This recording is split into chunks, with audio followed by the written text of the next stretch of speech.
𝗬𝗃𝗍𝗵 I was inspired by anyone, but there is one gentleman where, when I was growing up, nilifanya kazi ya hawking. After shule tu hivi nikaamua kuja Eldoret kuhustle, and then I became a hustler ya kuuza mambo za urembo. There are this kanjo. Wakati mmoja kanjo wakaniangukia tu.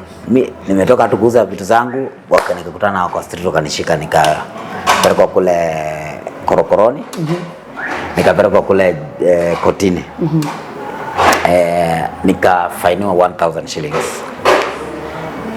I had to stay there for 6 months. So guess which option I had? There must be an easy option. Either I give the 1,000 shillings or nikaenda ndani 6 months. Ulifanya aje? I had the one option. The one that I did not have 1,000. 1,000 was a lot. Yeah. And not because I had and I did not want to pay, but to be sincere, sikuwa kwa maisha yangu nimwaishika 1,000. I remember in 2014, just after election, I had 20 employees. One day I woke up, I found my salon empty, with only one of my brothers and another gentleman. How many? Three of us remained. That was the biggest blow I've ever had in this industry.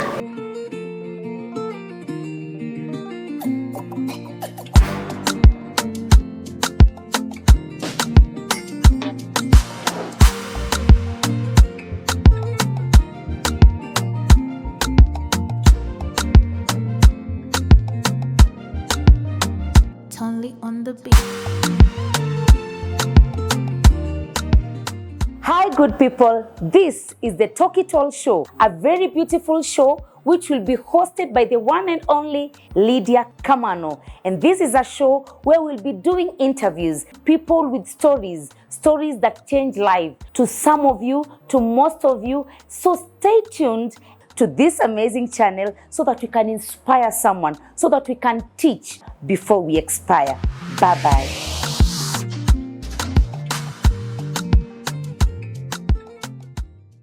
Hi good people, this is 𝗀𝗙𝗏𝗀, hosted by the one and only Lydia Kamano. And today we have an amazing guest in studio with us. This is a guy who inspires me a lot. He inspires me in business. And without any further ado, allow me to invite him on this amazing show. Karibu sana. Asante sana. How are you? I'm fine, thank you. Yes. Tuambie unaitwa nani? Mimi naitwa Mwangi. My name is John Mwangi. I am a business person in this Eldoret. Yes. Yes. Umezaliwa wapi? Kuzaliwa kwangu, I was born in the same county, around 𝗃𝗏𝗏 area, 𝗀𝗏𝗏𝗏. Wow. It's a place known as 𝗀𝗏𝗏𝗏. You have to harden. From 𝗀𝗏𝗏𝗏 you have to be a hard person. Okay. Yes. Yeah. Ukasomea wapi? Nimesoma 𝗙𝗏𝗏𝗏𝗏, nikaenda high school kama good, na pia nimefanya diploma mambo ya urembo. Okay. Yes. So where did this passion of beauty come from? Beauty fashion, to be sincere, is that ilianza tu bila 𝗬𝗃𝗍𝗵 I was inspired by anyone, but there is one gentleman where, when I was growing up, nilifanya kazi ya hawking. After shule tu hivi nikaamua kuja Eldoret kuhustle, and then I became a hustler ya kuuza mambo za urembo nini. So there is a guy nilikuwa jioni ninaenda nafunga mzigo wangu, naenda nawacha hapo, so that tomorrow morning I'll come and pick the luggage. Ulikuwa na hawk nini? Nilikuwa nauza handkerchiefs na some vipini kidogo. Nilikuwa nauza hivyo. Okay, yes, proceed. Yeah. So after that, jioni ikifika, unajua lazima uende ukue na mahali ya kuacha mzigo. So nikienda kuacha pale mzigo, nilikuwa napata kuna jamaa alikuwa anapaka warembo sana, alikuwa anaitwa Abu. Na nikiona huyu jamaa anapaka, nashindo huyu jamaa, he's very warembo ni wazuri, wanakuja kukaa wanampangia line, nashindo na si hata mimi, but it didn't come to me. Then sometimes back I got an opportunity to go to Kampala. Wakati nilienda kule Kampala, nilikuwa naenda kuuza maua. Nilikuwa nimechukuliwa na mtu nimsaidie kuuza maua wakati graduation Kampala University. So tulipokuwa tunauza maua, notice kuna vijana wengi sana kule Kampala wanapaka watu street makucha nini. So it came into my mind that I can as well do this as business. Wow. That is how the beauty came into me. Wow. Yes. Which year was this? This is 2007, early 2007. Okay. Yes. How did you start? Because I know watu wanasema mwanzo wa kitu ni mgumu. How was yours? How did you start? To be sincere, how I started, it is a story that sometimes I normally don't like talking about it, but regardless, let me talk so that it can inspire others. Yes. During that period of when I was still a hawker, after I came back from Kampala, nilikuja nikaanza kufanya tu ile job yangu ya kawaida. Nilikuwa na hawk tu, naenda from kwa stage, streets na kuuza. But you know there are this kanjo. Wakati mmoja kanjo wakaniangukia tu. Nimetoka tu kuuza vitu zangu, nikakutana nao kwa street, wakanishika nikapelekwa kule korokoroni. Nikapelekwa kule kotini. Nikafainiwa 1,000 shillings. I had to stay there for 6 months. So guess which option I had? There must be an easy option. Either I get the 1,000 shillings or nikae ndani 6 months. Ulifanya aje? I had one option. The one that I did not have 1,000. 1,000 was a lot. Yeah. And not because I had and I did not want to pay, but to be sincere, sikuwa kwa maisha yangu nimewaishika 1,000. Nimeshika 1,000. Hata ukifanya hawking? Sijai. My hawking nilianza nikiwa na kitu around 600 shillings. So sikuwa ishika 1,000 hata go. So nilipopelekwa pale wakanipiga 1,000 fine. Ukaamua uingie ndani? Sikuamua. I had no option. I only had one option. The easiest is. How long did you stay there? 6 months. 6 months. I was there for 6 months, and I don't regret because it taught me something, how to humble myself. That there are things that happen into life. Sometimes you don't need to regret. You just need to thank God. It opened my eyes. So after staying there for 6 months, I came back. Kaniachilia after 6 months. Nikakuja Eldoret tena CBD tu. Nilikuwa pale magereza, nikakuja back tena CBD. I found one of my cousins who was selling clothes. Then it was like Mwangi, si enda kula lunch alafu kuja nikupe kofia tena uanze hawking. I really shed tears because of that. Nilipoona nikienda kukula lunch akanipea 70 bob, akaniambia enda kula ugali matumbo ukuje alafu nikupe pesa uende. Mimi hiyo 70 bob nikaamua mimi naenda nyumbani because sikuwa nimefukuzwa nyumbani. And I had parents, though they are very humble. Wana kakitu. Hawakuwa na kakitu. So what happened? Nikaenda nikapanda matatu za kwenda Jua Kali. Ile 70 bob nimepewa, nikaamua kulipa 50 bob kwenda nyumbani. Kulikuwa na ile matatu ya Face Me. So nimekaa ndani ya Face Me, naona jamaa anakuja na hawk. So this guy who was hawking alikuwa na hawk, anauza Q-Tex. It clicked my mind that you saw young men doing this thing in Kampala. And it is still early. Ilikuwa kitu around saa 7. Unaweza nunua Q-Tex 3. And because I'm just a hawker, I'm a business person, I've tried these things and they've worked before. Why don't I try again? Then I went to the hawker shop, nikanunua mahali. Nikaenda kauza ujamaa hawker shop, nikamuza ni Q-Tex yangu watu wananuanga sana. So someone told me hii nilinunua ya white, kuna nyingine ilikuwa red na maroon. Nikaweka mfuko. So sina idea what is facing me. Then after kununua hiyo nikajuza, now I've bought the product. Nimebakisha 10 shillings because I had 70 shillings and not 20 bob each. Ilikuwa inaitwa 𝗏𝗏𝗏. I had bought 3 of them. That is 60 bob. 60 bob. I had 10 bob. What can I do with my 10 shillings? So after that nilipotoka pale nikaenda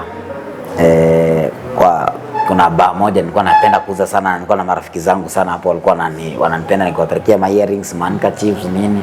Kana Mwangi ulienda wapi? So you know my statement was like you know me, I went back to school. I had to be smart. I went back to school. Wapi? Nikamwambia me I went to Nakuru. I learned how to do nails. Kama Njuguna. And because I knew Njuguna, nikamwambia me I'm better than Njuguna. You don't know me, I'm better than Na sasa hata ujui? I've never done it. Oh Lord. Nilikuwa sijaifanya, sikuwa na idea. Oh Lord. That's how I started. That is Mwangi now. That's how I started my business. Yeah. Yes. So, 𝗀𝗏𝗏𝗃 or Eldoret, your first ever shop? Here in Eldoret. I've never worked in our rural home. 𝗀𝗏𝗏𝗃 is our rural home. Yes. But when I came to Eldoret, you know, there are some uncles that walikuwa wanafanya Eldoret job. So walikuwa kuja Christmas, wanakuja na mkate na nini.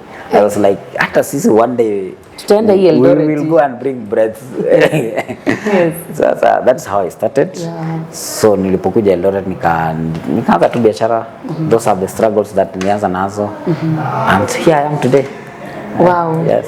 There's a young person who is watching us and maybe ako zile za nataka kufungua beauty parlor because you have so many branches, we'll come to that, but anataka kufungua. How much does it cost? Is it expensive? Having a beauty parlor? Having a beauty parlor is expensive. It is? It is expensive. Okay. But starting a business is not expensive. I don't know if Fafanua. You know, business is very cheap because business is lost in the mind. Yeah. But when you admire a beauty parlor, it is very expensive. Yes. It has taken time. It has taken a lot of patience to create this beauty parlor. But if you are a young person and you want to start a beauty parlor, you start from the mind. Okay. You internalize it. You plan. You look for capital. And sometimes I tell people you don't need to look for capital like money in terms of monetary. You need to look on capital in terms of social capital. Yes. Who are your clients? Who are you targeting? Yeah. Are you opening a beauty parlor because you've been employed by an individual? You feel like customers are looking for you and when you start yours, they'll just follow you. That is not. You need to have what we call social capital. You need to plan. You need to talk to people. You need to. That is the most important thing. It's not about money. Money does not start a salon. But starting a beauty parlor, if you just want to wake up and start a beauty parlor, is very expensive. But everyone can open a beauty parlor. I want to know the first shop that you ever had, a physical shop. Yenye watu wanakuja, wanashukwa nywele, wanatengenezwa makucha. Describe for me, how was it? Was it this beautiful? Wow. Your first ever? My first ever shop? Yes. You know, my first ever shop was a briefcase. You get the point? Yes. As a hawker, as a professional hawker. Yeah, profession. Yes, that was my profession because I had done it for almost 2-3 years. Yes. Briefcase, I decided to start selling. There is a lady who told me you can get a nice briefcase and panga your things because I used to carry with a green paper bag. Kama kuna watu waliona paper bag ya green, nilibeba hiyo paper bag sana for. So mwingine akaniambia you start with a briefcase. Briefcase was costing me 2,500. I really saved because remember when I was starting this business, nilikuwa nikipaka gel, not nail polish with 20 shillings. So imagine raising 2,500. Oh God. Utakuwa umepaka. You love. Yes. So my first shop was a briefcase. Then from briefcase I was given a partition by someone. Yes. So wakati niliponunua briefcase nilianza kuzunga all around this town. Eldoret naenda naitwa niko Moi Girls, I mean niko Moi University, niko Referral, niko West, anywhere, bora tu there is a client, sokoni, wapi. So, and people loved me so much. Yeah. People gave me, and I really want to thank those people who supported me then. Sitakangi kusahau. I was nothing, but they saw something. Wow. But if you were to ask myself, I was nothing, but they saw something in me. Wow. They supported me, waliniita wananipigia simu East, South, wapi, mahali popote nilikuwa napata wase. So that is where my first shop was. Then I was given a small place. Nikaanza business na mtu alikuwa na salon, akanikatia mahali tu kidogo. So my business was so busy in such a that person one day akaniambia hapana, sasa tafuta another place. Okay. During post-election 2007, 2008, my contract with her ended, and she was like, I can't renew for you. You just look for another place. So I opened another place just somewhere in town. A very small place, ilikuwa inatoshea watu only 4 or 5 people. But luckily kulikuwa na post election. Yeah. So during that post election, all my family, because you know we come from a society whereby kulikuwa na bado mambo ya tribalism. So where we used to live in Jokali, we came from the other side of the other tribe. Yes. Now tukalea wazazi wangu nini wamefukuzwa, watu wamekuja wapi, wako hapa cathedral, and even my younger brothers. Yeah. So during that time, wakati nilifungua a small place, I took one of my younger brother, nikamwambia kuja unisaidie kutoa QTEX. So by so doing, kumbe I was training him. Wow. And then I took another one. So we were 3 of us, 3 brothers. Wow. And that's our business. Nikaanza kujifunza kuemploy watu from my own brothers. I've trained them now. They have their own beauty parlors. Wow. Some are doing better maybe than me. Oh wow. Yeah. Nice. Yes. How is it to deal with employees? It is the hardest thing, dealing with employees, but you have to be smart.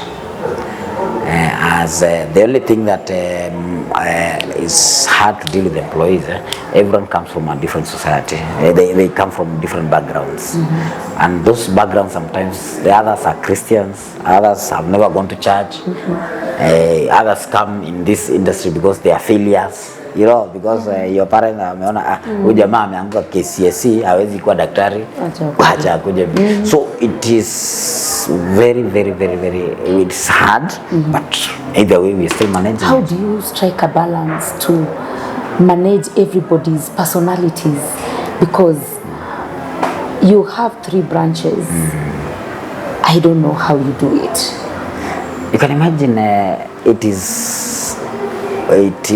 it's not that hard, but I think God has given me an opportunity. He has favored me. He has given me knowledge and grace, patience, everything that a human being needs. I've been given by God, and I can assure you I've been doing it.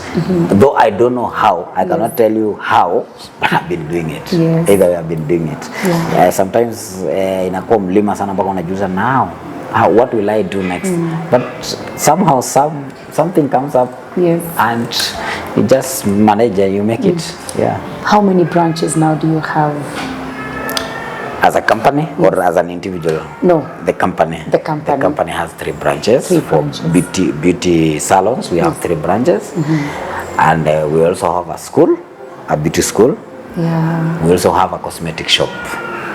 Yes, and now some others that, Why did you feel the need of starting a beauty parlor in Kitale? Because you had to. They're doing so well in Eldoret. Yes. Why did you feel the need of doing it in Kitale? You know, my work is to make sure that people are looking beautiful.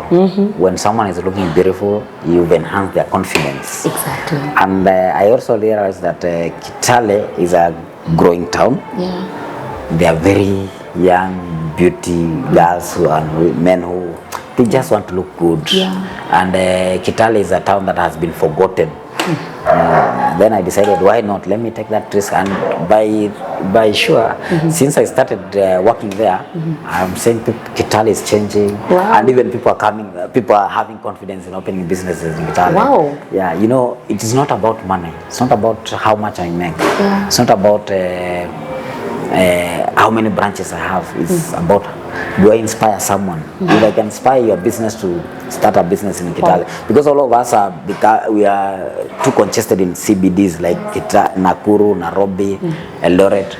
So why don't we go to rural areas and try start something? And for sure, God is working miracles and things are happening. Wow. Yeah. So I know most of the people say that men are not multi-talented, but there's a word that they use to men. Wanasemanga wanaume, they are not. Cannot multitask. They cannot multitask. That is the word I was looking for. How do you multitask? Uko na LD, uko na 2 branches. You have Kitale, you have cosmetic, you have a barber shop, you have a school. How do you do it? For sure, one thing I'm grateful to God is that He has given me the knowledge of working with others. So my company, as an individual, I'm not able to do it. But I have a team that works with me. I have a team of managers, that work 24/7 to make sure that the company is growing. You get the point. Sometimes I tell people it's not about me, it's about the team that I have. That team matters a lot. You know, if it was me alone, I cannot be where I am. But just because of a team that have been able to put it in place, a good system, that is how I'm doing it. Wow. Yes. Why did you start the school? As I told you earlier, most of the people come to this industry because they failed in the academics, maybe high school, maybe someone just dropped along the way. So the easiest way is just send someone to the street, they start doing nails. We showed people that it is easier for us to do nails and pedicure and hair and everything. But we lacked along the way. When the company was growing, I realized that we lacked professionals.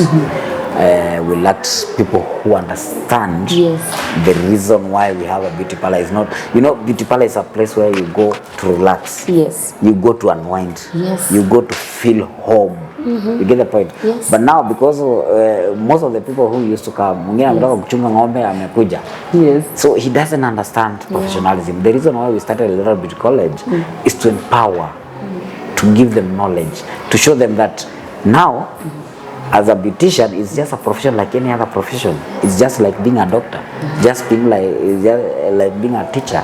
You get the point? So, and that's why I started a school. Another thing that I also realized is that I was struggling with employees. You find people don't respect their jobs. So I felt, and this problem was not my problem. When you look at it countrywide, it's a very big problem, especially if you talk to people who own beauty parlors.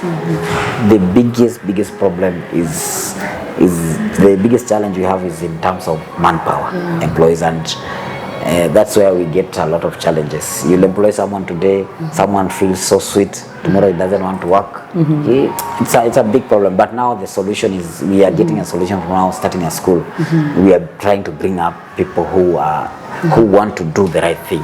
People who want to make women feel nice, want to make men feel good. Someone who takes this as a profession. It's not just something like, not for failures. Wow. Yes. And recently you had the biggest graduation. Oh my goodness. Wow. How many students graduated? Over 100. Wow. Yes, that was the second cohort. Over 100. Trained, tested by NITA. And anybody that wants to, we've done it, and we thank God because of that graduation. If you have a dream and then put it in a place and people help you grow the dream, it's something that fulfills the heart. Wow. Yes. And if maybe there is someone that wants to join the school, how do they do it? We have our website, 𝗏𝗏 Beauty College. We have our website. They can search our website. They can as well come to the location. We have a branch in Kitale, and we also have a branch in 𝗏𝗏 Imani House. You can Google our numbers. You just Google 𝗏𝗏 Beauty College. You just find our contacts there. You contact us. We're here to support people. We want to make sure that as many people can be in this industry, so that we reduce this monopoly, because the industry has a lot of monopoly. It's true. If people are watching this, they can tell us down there if it is true. I'm lying. You can realize that we lack professionals in the industry. Yes. And if they are professionals, sometimes you realize that they don't have that, they have a monopoly. Yes. So we want to reduce that monopoly. Yes. That is the reason why we started the school. So come one, come all, we want to empower, we are ready to empower, and even give them employment. Wow. Yes. So when they are done with school, they can also come to work. That is the reason why I started the school. Wow. That is the reason why I started the school. Yes. The reason why I started the school is to employ these people. Wow. I train and employ. I train and consume. I don't want to train and tell them go. Yes. I want to train and consume some. Train, give my friends, because I'm a very good. Your brothers. My brothers, people in the industry. Yes. I chair most, especially North Rift. I'm the chairperson of hairdressers and beauticians. Wow. So I want to empower these young girls, men, and give to those beauty parlors so that we stop struggling with employees. Wow. Yes, that is the reason. What do clients get when they come in Mwangi's beauty parlor? What services do you offer? We offer all beauty services. If I was to count, we have over 200 services. All beauty services.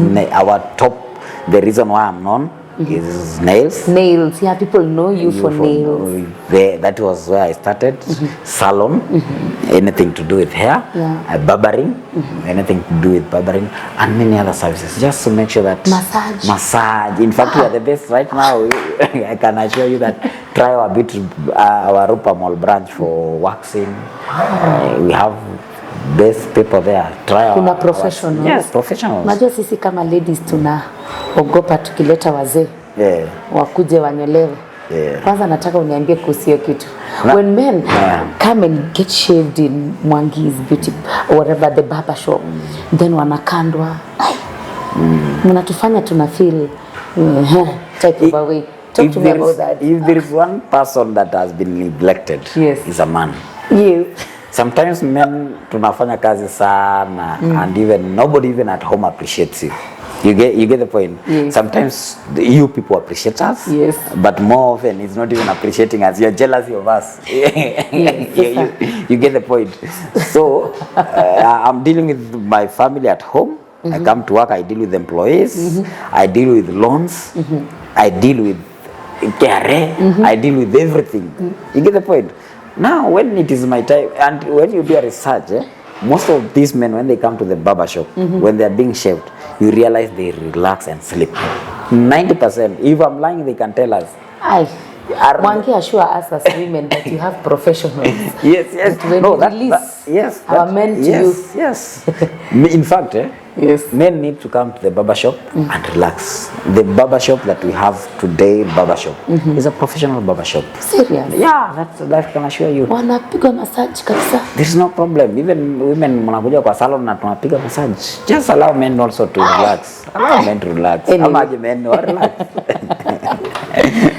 Usiwakazie sana. Jamaa wana struggle sana. Sasa imagine hata jana nilikuwa naongea na mmoja anafanya kazi ya garage. Kama ambaye usinyolewe tena kwa garage. Umeshinda the whole day uko na oil nini. Sikuja hata mahali pengine uoshe kichwa ukae vizuri. These people work hard. Let them have very beautiful girls who can massage their heads. Let them have very good barbers. And in fact, I'm trying to change this industry. We are more of women doing the shaving, so that these men can feel relaxed. They just, in fact, let me tell you one thing. In a barber shop, there's nothing that is bad that happens in a barber shop. It's just professional. It's just work. Now that you've assured us it's professional, now we can. You can have confidence. I can assure you, give confidence. Just have confidence that your men, when they come to a barber shop, they will come back home very clean, very confident. You know, we have to make sure that they are always confident. Yes. So that they can wake up and work hard and hustle. That question I was asking for myself. So it was for your consumption. And so, many others who maybe will be watching. Yes. So, what are some of the challenges that you have gone through in this industry? Because umekaa sana kwa industry, you have been there in the game. What are some of the challenges? The biggest challenges that I've ever faced, I don't think it's a challenge, but I sometimes, when I get such, I tend to think they motivate me. I've been challenged in life before. So, what is this? This is simple. The biggest challenge is that sometimes you train an employee on job training. When you train these people, they become very good. They do it as you can. You get the point? And then someone else starts a barber shop or start a salon and come buys your employee. You get the point? And this is something that is happening to most of these salons. So personally, I don't take it as a challenge. I know as far as I've empowered you, I have no problem. So sometimes you find someone comes, pays one of their best employees. They get some money like 1,700,000, and then you ask yourself a question: I've given this power to someone, and then someone else is just coming in. Anachukua tu. So simple. Now they don't feel guilty about it. Those are some of the challenges. But regardless, as an entrepreneur, you just realize that you have to train and let them go. Okay. You let them. You can't keep them. Because the moment you want to keep them, you become their slave. And you don't just become their slave, you just become their slave mentally, because they torture you. Sometimes they will not come to work. Sometimes they, and that's what I was saying. That's the reason why we started the Little Beauty College, so that you can demystify this and make sure that the salon industry is becoming professional. Which is this one challenge yenye ulipata pako ukasema wacha nitoke historia ya beauty bana, wacha tuniende? I remember in 2014, just after election, I had 20 employees. One day I woke up, I found my salon empty, with only one of my brothers and another gentleman. How many? Three of us remained. That was the biggest blow I've ever had in this industry. Since then, nothing. Wow. Yeah, because you can imagine when you lose 17 employees, they've psyched each other. There is something imekuja kwa industry naito workstation. So someone had opened a workstation somewhere around town, and he has convinced these people, if you come, all clans will follow you. You get the point? So that day I remember I sat down in my desk, and then I cried and told one of that employees that I think it is high time now I close down the business and go back to hawking, because now how will I pay rent? Yes. But the guy told me, no, we can still employ others and move on. Then that day clients were coming, imekuaje Mwangi, unafanya kazi nini na nini? Uko na nani unajua mwenye anataka job? Najua fulani anachunga ng'ombe, najua fulani ni watchman, najua. And that's how again I trained again. I took 2-3 days training, and people are working. The power of training, the power of let them train people. You know, one thing I've learned about now, what that taught me is that when you give, the more you receive. When you train, you become more powerful. You get the point? Yes. Because those young men, when they're out there, they said, I was trained by Mwangi. So a client will feel like, Mwangi. You can still do it. We don't need to worry. Just dust yourself and move on. Train someone else. Just continue. And you know, people blame me in this industry. Mwangi umetrain vijana wengi sana. By the way, when you countrywide, worldwide, you will not miss someone I have trained. Wow. You will not miss someone in Uganda, Tanzania, US. Wow. I have people in the US who have businesses. They are doing better than me. Wow. I have people in Australia who have businesses. They are doing better than me. I've trained them. And they did not pay me even a penny. You get the point? Yes. So, just what I can tell people in the industry, especially wale wase mmefika 45 hapo, kubali kufunza vijana wadogo. Just give them the knowledge. It will cost you nothing. You don't need to die with the knowledge, because this industry kona a lot of what wana feature sana hii wanataka it is me or me alone. You can't be a jack of all trades forever. Instead of you dying with your knowledge, just give it to someone else. God will bless you in one way or another. Yes. How do you feel that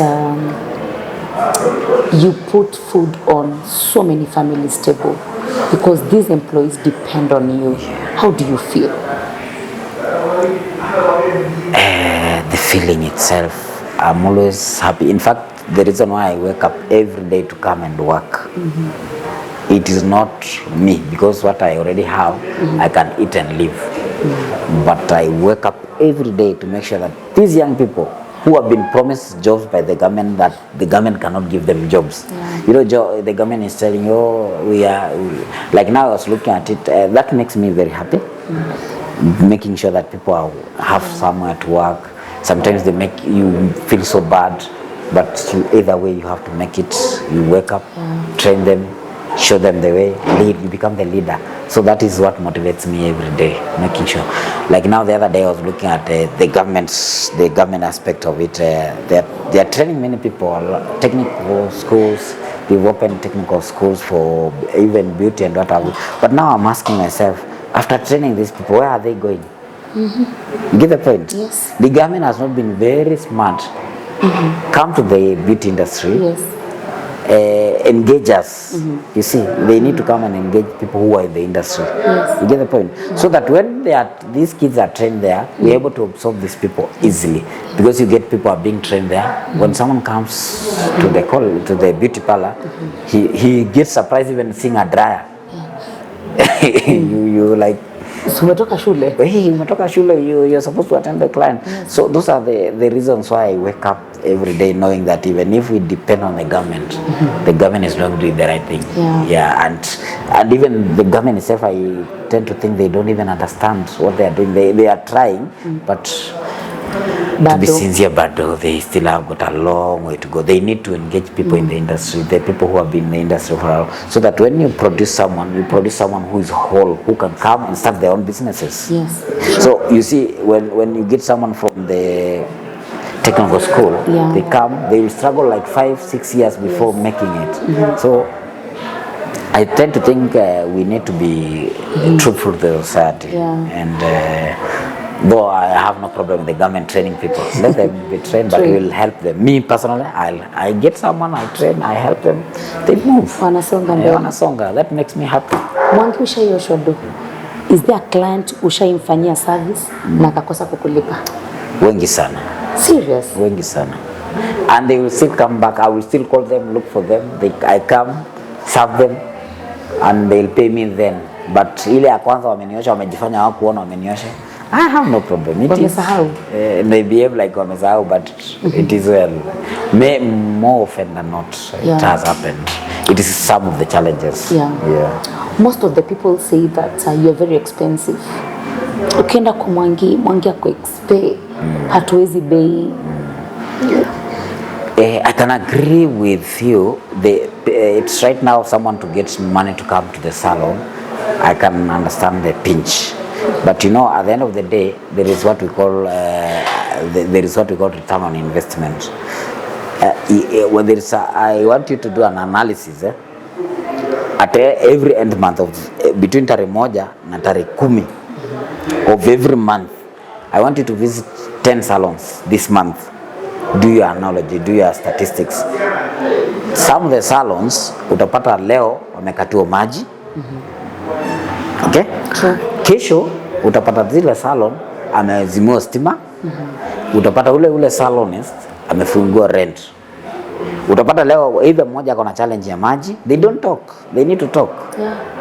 Akona challenge ya maji, amefungua nyumba. Sometimes unapata hata customers can tell us kama nadanganya hapo kwa mtandao, watuambie kama wanapatanga saa zingine stima hakuna. You wonder what is happening. You get the point? Mimi wakati nafanya biashara yangu nafanya hesabu sana, so that at the end of the day I'm able to pay this young man, I'm able to pay my rent, and my kids need to go to school.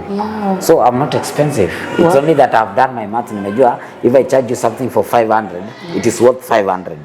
It is not, I'm not supposed to charge you 200, then I remain with bills, not paid bills. Now that you've mentioned about kids, how do you balance family, business? Yes. And I know you have other things that you're doing, but how do you balance? You have to sit down with your family and talk to them. You need, as a dad, you need to love your family. When you have time for them, have time for them. Mpaka wajue kweli baba akiwa na time na sisi, ako na time na sisi. Exactly. I normally leave my work. After leaving my workplace, I go home to my family. You get the point? I've learned how to balance between. I can't take home stress to work, and I can't take work stress to home. You get the point? I have to balance the two. When it is job related, it has to be in my office. When it is family related, at my family home. And that's how I've been able to balance. It's not easy, but it's happening. Yes. I want you to talk to a young person who really wants to get into business, because most of the people do not want to leave employment because they feel like business, unajua business una mshahara. That person maybe ako in employment na hataki kutoka employment na ako na passion in business. Talk to that young person. You know, I've never been employed. So I don't want to talk from a perspective ule mtu amekuwa employed. Lakini one thing I can tell young people who are not even employed, who want to start business, or even you're employed and you feel like you can do better in business, it is always hard to start a business, but it is always easy if you have the courage. You just need to stand up one day and decide like, enough is enough. I can assure you the first 2 years will not be easy, but after that it will be easy. Life will be soft. You'll have learned the ropes of challenges, but I can assure you, you will be better than how you are today in the next 2 years if you start a business today. And the only thing you need is just the idea. You just don't need money. I tell people you don't need money to start business. You just need 1 million idea. Just a 1 million idea. Yeah, just an idea that can give you a million, and you're good to go. And ideas, just look around the society, around your community, your society. What is the solution they need? If there is a solution they need, give them the solution. Yeah, they might tomorrow they want to wanataka kufanywa harusi, wanataka kushona nguo. That is a million idea. You can start a tailoring shop around your community, and you become the only one. Stop listening to people. People should not determine. Don't ask. And if you want to start a business, don't ask many people, because many people don't. They've not even started the business. What are you asking? What are you consulting for? Just start your own business. Fail and fail until you make it. Let them. Wow. Yeah. You are doing such a good job. Thank you. I am your client, so I know you're doing a good job. Continue doing what you're doing. Thank you. What next for Mwangi Beauty Parlour? What next for Mwangi Beauty Parlour? I don't want to say what is next for us, but I can assure you we'll have beauty parlors around the country. Wow. Watu wa Nairobi tunakam na mmeitisha branch sana, tunakuja. Another thing is that you know, we don't want only to be in service, but we also want to give solution to the salons. We are going to beauty products. We've started working on beauty products. It's another thing that is coming up. Be on the lookout. We'll be launching some products soon, so that we'll be able to, and our product will not be launching products so that we can make money. We are launching, because in the industry we know the gaps.